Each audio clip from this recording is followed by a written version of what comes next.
байгаль орчин аялал жуулчлалын яам үзүүлж байна. Хогийн тухай хууль ба орон нутгийн засаг захиргаатын эрх үүрэг.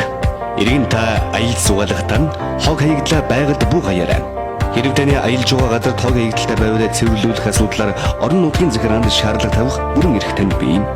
Хог хаягдлын тухай хуулийн шинжилсэн найруулгын 9-р зүйлд аймаг нийслэл сум дүүргийн иргэдийн төлөөлөгчдийн хурал засаг даргын бүрэн эрхийг заасан бөгөөд үүний дагуу дээрх хүмүүс өөрсдийн сонгогдсон нутагт хог хаягдлын тухай хуулийг хэрэгжүүлэх үүрэгтэй юм.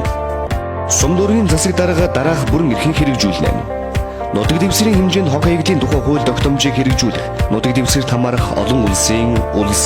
орон нутгийн чанартай авто замын байгууламж болон авто зам дагуух хог хаягдлыг цэвэрлэх, цуглуулах, тээвэрлэх үйл ажиллагааг хуулийн дагуу зохион байгуулах, хог хаягдлын үйлчилгээний хурамжаас төвлөрсөн орлогыг хуулийн дагуу зарцуулах, нийтийн эдлбэр газрын хог хаягдлыг цэвэршүүлэх, хог хаягдлын талаарх боловсрол олгох сургалт сурталчилгааг зохион байгуулах, дэмжлэг тусалцаа үзүүлэх, хог хаягдлын тухай хууль тогтоомжийн биелэлтэнд хяналт тавих, хог хаягдлын олон нийтийн байцаагч ажилуулах, иргэн аж ахуйн нэгж байгууллагын хог хаягдлын үйлчилгээний хурамжийн төлөвлөлтөнд хяналт тавих, нийтийн эдлбэр газарт хогийн савыг хүртээмжтэй тоогоор байршуулах, нутаг дэвсгэрийн аж ахуйн нэгж байгууллагын хог хаягдал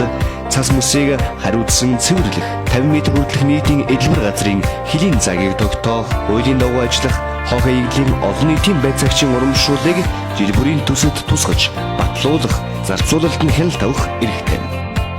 Хог хаягдлын талаар баг хорооны засаг дарга нар дараах бүрэн эрхийг хэрэгжүүлнэ. Нутаг дэвсгэрийн хэмжээнд хог хаягдлын тухай хууль тогтоомжийг хэрэгжүүлэх, хог хаягдлыг цэвэрлэх үйл ажиллагаанд иргэн аж ахуйн нэгж байгууллагыг татан оролцуулах, иргэн аж ахуйн нэгж байгууллагын хог хаягдлын үйлчилгээний хурамжийн төлөвлөлтөнд хяналт тавих, хог хаягдлын үйлчилгээний хурамжийн төлрүүлтийг нэмэгдүүлэх, дэмжлэг үзүүлэх, хог хаягдлыг цэвэрлэх, ангилах, цуглуулах, тээвэрлэх үйл ажиллагаанд хяналт тавих, хог хаягдлын талаарх олон нийтийн боловсролыг дэвшлүүлэх ажилд иргэн аж ахуйн нэгж байгууллагыг татан оролцуулах эрхтэй юм.